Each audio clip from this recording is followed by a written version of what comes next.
Bonjour mes chers élèves, j'espère que vous allez bien. Alors le cours d'aujourd'hui va se porter sur deux types de fonctions. Donc la fonction d'usage et la fonction d'estime.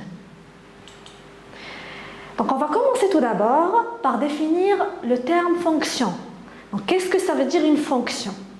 Quel est son rapport avec le produit?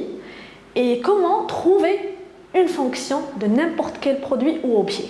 Donc généralement, quand on a vu un petit peu, quand on a parlé des différents types d'analyse d'un produit, nous avons parlé des formes, des couleurs, de la matière et de la fonction.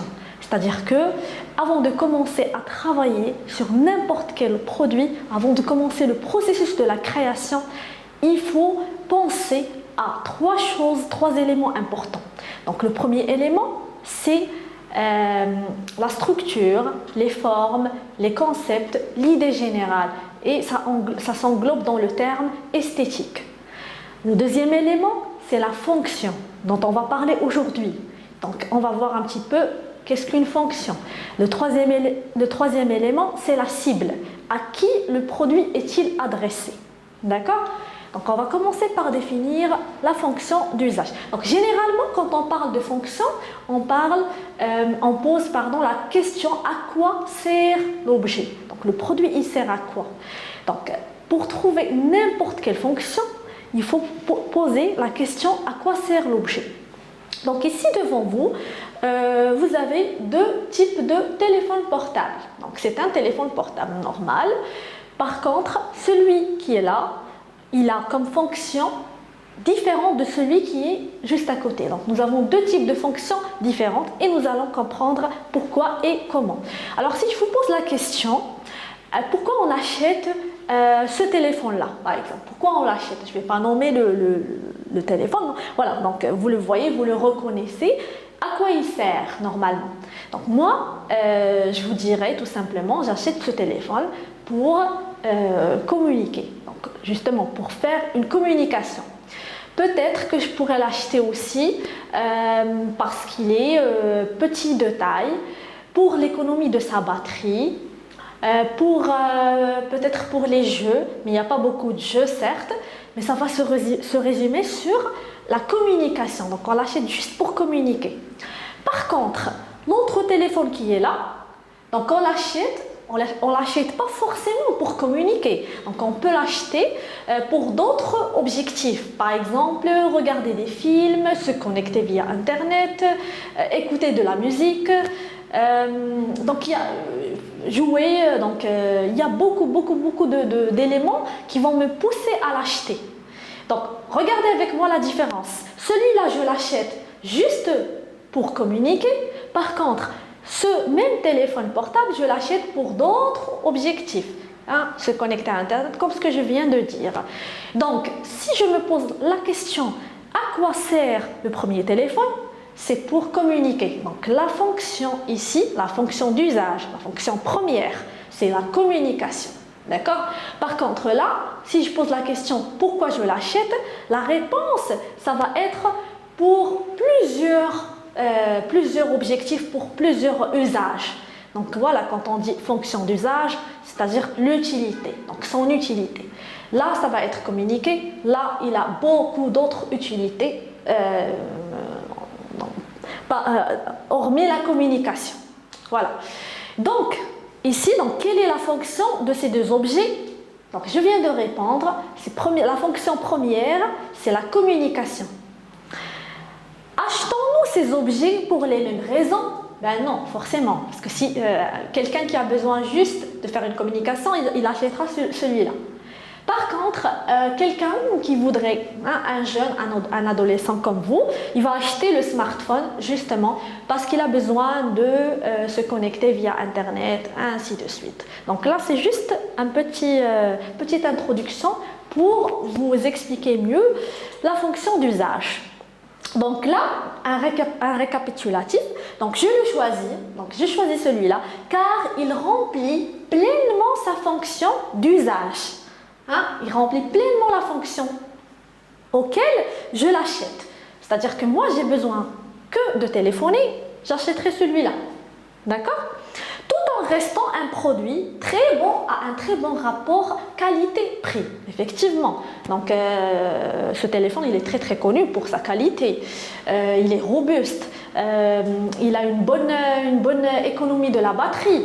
Généralement, par exemple, si je vous donne l'exemple des chefs d'entreprise, des personnes qui travaillent dans les chantiers, ainsi de suite, ils ont besoin d'un téléphone continuellement. Donc, souvent, ils ont deux téléphones. Donc, ils ont celui-là pour les communications, hein, et ils ont le smartphone, justement, c'est pour autre chose, c'est pour d'autres usages. Donc, on peut dire ici que la fonction d'usage, elle est mise en avant par rapport aux autres types d'options. Donc la fonction d'usage, elle est en avant. Voilà. Ici, je le choisis, donc le smartphone, je le choisis car c'est un produit novateur, effectivement. Donc novateur, donc nouveau, il contient des options de la technologie, ainsi de suite, avec un design qui est ergonomique. Voilà, on retient ici le terme ergonomique. Je vous expliquerai tout à l'heure ce que ça veut dire l'ergonomie.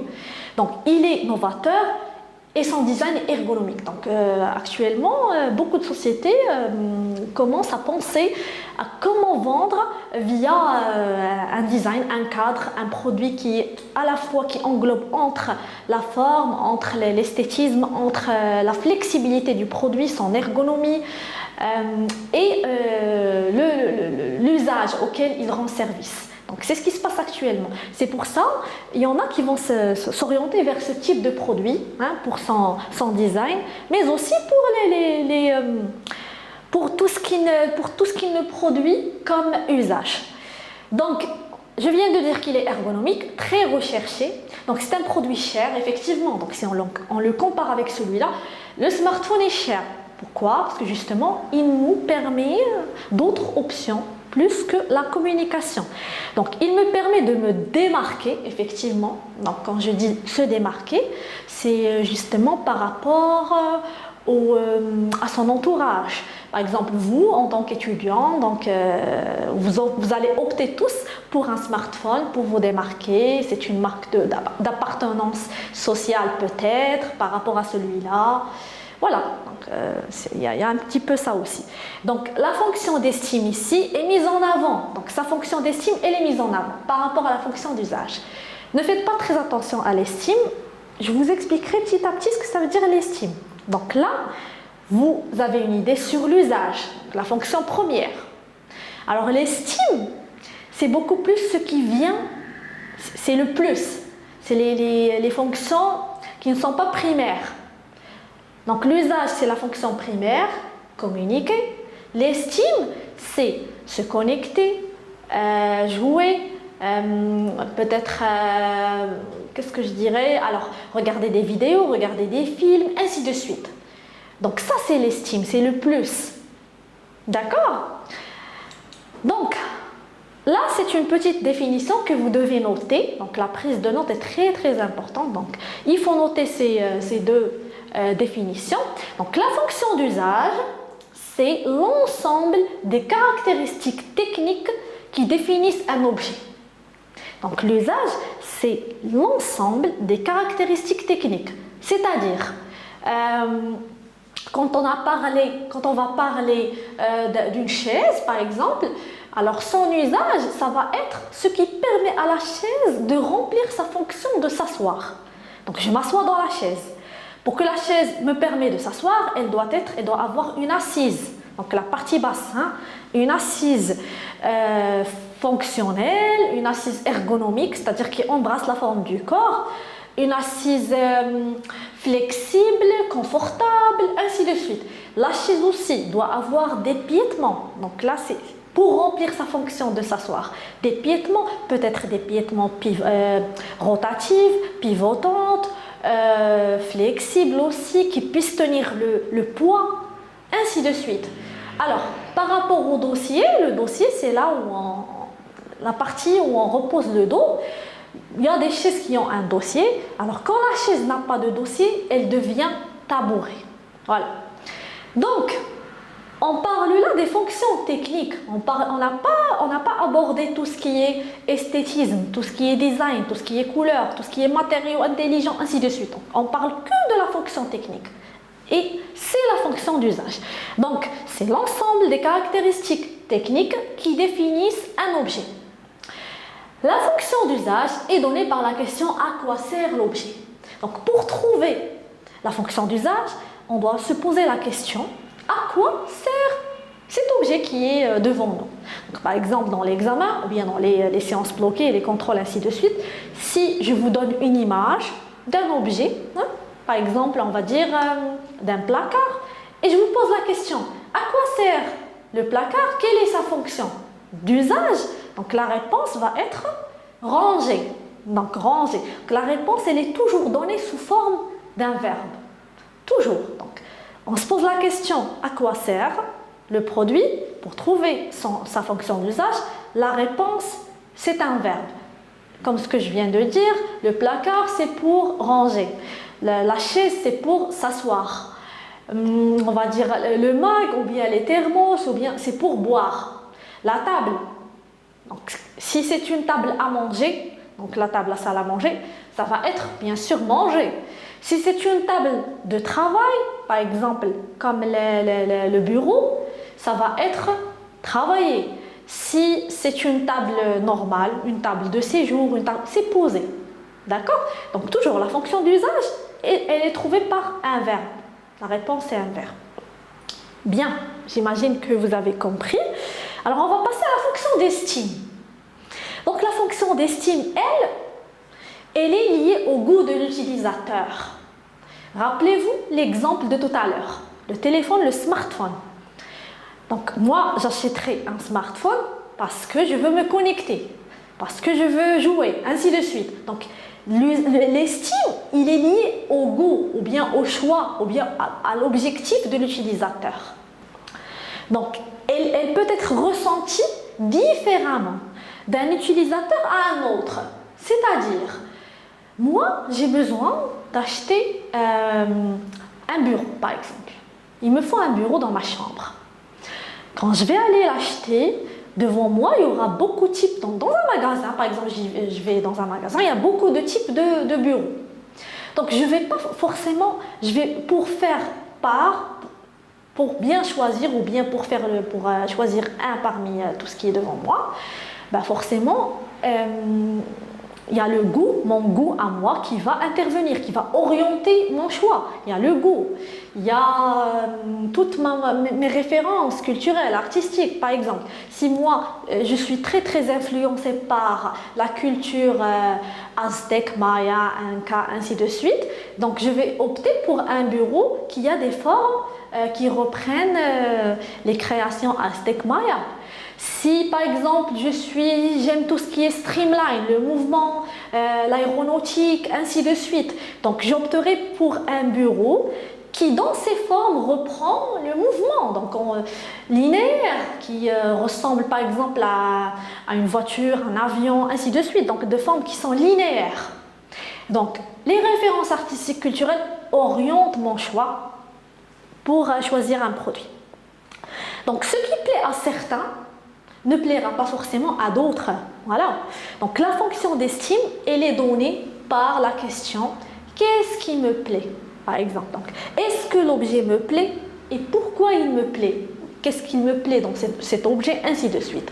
Donc c'est moi qui décide de l'usage, de l'estime, pardon. Donc tout à l'heure je parlais de l'usage, je décide de rien. C'est ni moi, ni vous, ni les consommateurs. L'usage, il est destiné par, ou bien il est proposé par le créateur, le designer. C'est lui qui effectue l'usage. D'accord? Par contre, nous, c'est l'estime. Donc j'achète le produit pour son estime, ainsi de suite. Donc je continue.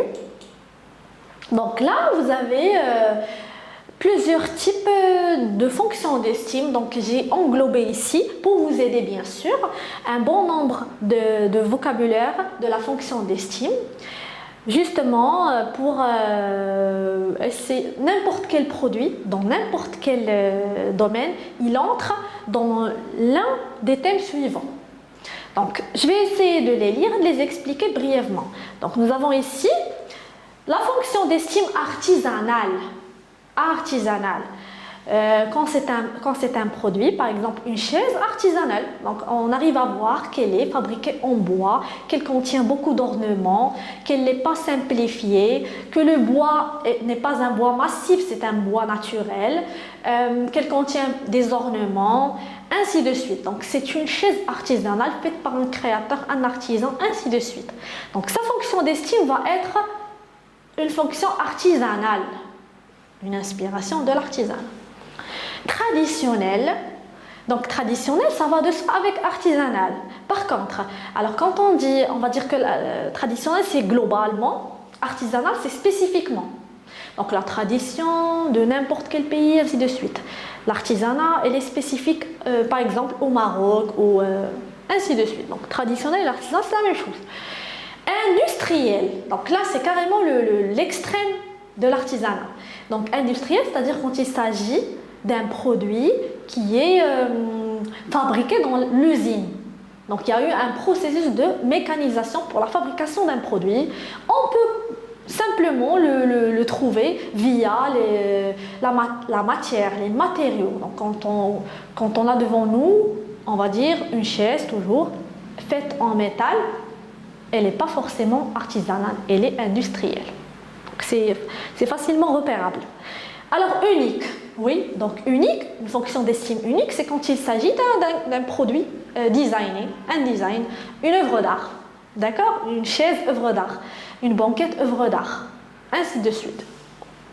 Rêve ou bien imagination, ça va de soi. Donc ça va de soi, c'est la même chose. Donc quand on arrive quand le produit, il nous fait rêver, il nous renvoie vers l'imaginaire, notre imaginaire collectif d'enfance, ou bien tribal, ou bien national, ainsi de suite. Alors nostalgique, c'est quand c'est un produit qui nous fait penser à l'enfance, d'accord? Je pense qu'il y a bon nombre, par exemple le Game Boy, hein, je vais citer l'exemple des Game Boy, les Game Boy de jeu. Là actuellement ils ont commencé à faire ressortir d'autres types de Game Boy, mais ils ont gardé le même design de l'enfance pour nous pousser à les acheter parce qu'on est nostalgique, ainsi de suite. Alors, sportif, oui, quand vous avez un pouf, hein, je vais vous montrer par la suite un exemple, un pouf qui est sous forme d'un ballon, un ballon de foot ou bien un ballon de baseball ou bien, donc c'est un pouf en même temps, c'est un ballon, donc il a l'image d'un ballon, donc c'est la fonction d'estime sportif. Ethnique, c'est-à-dire on va dire si c'est un design africain, si c'est un design aztèque mayan, si c'est un design chinois, si c'est un design russe. Donc l'ethnie c'est amazir, j'ai oublié, si c'est un design amazir, sahraoui. Voilà, donc l'ethnie c'est un groupe de personnes, une population qui a gardé sa culture pendant des années et des années. Donc ils ont produit leur propre culture, leurs propres produits, leur propre bijouterie, leurs coutumes, ainsi de suite. C'est l'ethnie. Donc humoristique, donc une fonction d'estime humoristique, c'est quand le produit fait référence à une idée qui fait rire, ou bien, donc elle est humoristique. Vintage, oui, pour rappeler un petit peu la culture vintage, quand on a une chaise pastel avec des couleurs pastel, c'est les couleurs vintage, ainsi de suite. Symbolique, donc quand le produit symbolise quelque chose, voilà. Religieux, donc quand il reprend une forme d'une religion. Culturel, donc culturel, ça va de soi avec symbolique, avec ethnique, ainsi de suite. Écologique, oui, je peux acheter par exemple un bureau, ou bien juste parce que il est fait avec des produits écologiques, avec des matériaux qui respectent la nature, ainsi de suite.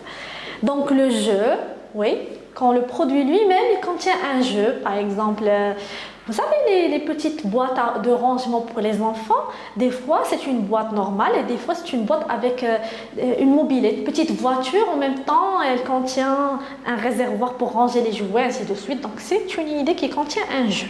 Voilà, donc vous êtes obligé de noter ces éléments et de donner un exemple juste pour réviser, un exemple pour chaque fonction d'estime. D'accord? Et c'est une référence pour vous.